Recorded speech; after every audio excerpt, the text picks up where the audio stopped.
Colonel, are you surprised or discouraged at all about how long this is taking, especially after putting out the images yesterday, in terms of how long this is taking to try to identify this individual? I'll tell you, in this type of profession, you have to have patience. You have to have patience. You have to know that and have confidence in the work that you're doing and the work of the men and women that work with you.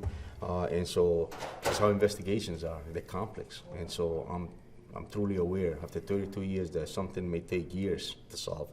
When sometimes it'll take a day, sometimes it takes 38 hours, sometimes it takes 10 hours. So I'm fully aware that I'm not disappointed. I just know that we've got to have patience. What is your response to anybody who has that perception or a narrative out there, especially maybe on the national level, that there were maybe some missteps at the beginning, the guy got away?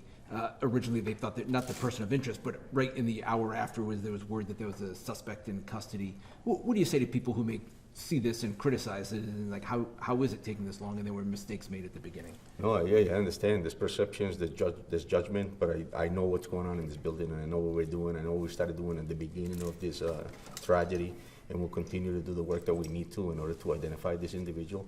I'm happy to say that we're making some progress. As you know, during these different press conferences that we've been having, we've been able to show videos, we've been able to enhance videos.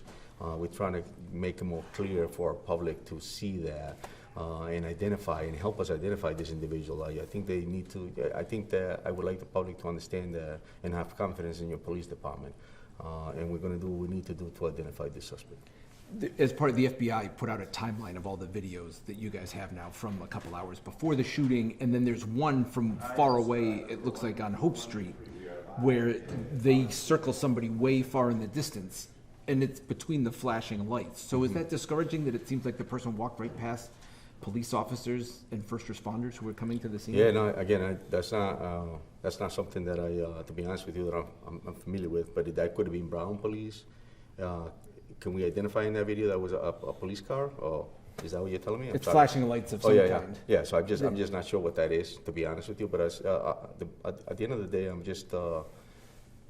I'm proud of the fact that we responded immediately. It happened at 4:03, and I know within minutes we were there. And so at this point, we're just trying to collect the evidence that we need in order to bring this person to justice. From what you've seen with other mass shootings before, does it surprise you that this person was able to slip out the door? You know, when you have that much of a commotion going on, there's shots fired, there's people afraid, people are running.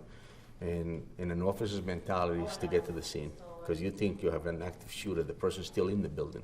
So we immediately respond. And some officers will look, you know, there's a certain perception when they're responding, and they might see that, you know, it's just, you know, different. And some officers just get that tunnel vision, they want to get there. And so I'm just not sure if that's the case. I don't even know if that was a Providence police officer. That could have been, like I said, a Brown University police officer. I'm not sure. Since you put out the better video yesterday, and I know you enhanced it today, have you gotten any credible leads? I mean, in terms of, right, you have kind of a distinct jacket, but have you gotten any credible leads that you can follow up on as to somebody who said, I may know? Yeah, we've had several tips that came in, over 200 that are actionable. We've had some leads that we made it a priority to ensure that we're still investigating those, just to ensure that we're not missing anything.